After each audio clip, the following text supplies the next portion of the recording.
Hey guys, Taken sent me the CR2 3-volt batteries for free, so I could just open up the box for you and show you how they're packaged and what comes with it. So you can see the box here. It's a really nice box.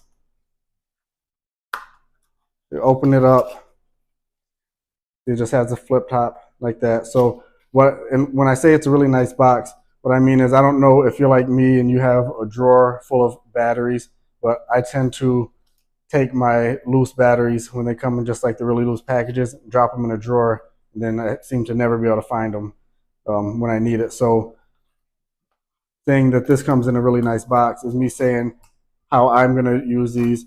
I'll take out the battery as I need it, put it back in this box. That'll keep it safe, and then it will stack really nice and neatly inside of my drawer so I don't have to worry about losing it.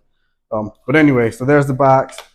This is, kind of just the pamphlet that it comes with, and it comes in with a 2-pack of non-rechargeable batteries. You see wrapped tightly together.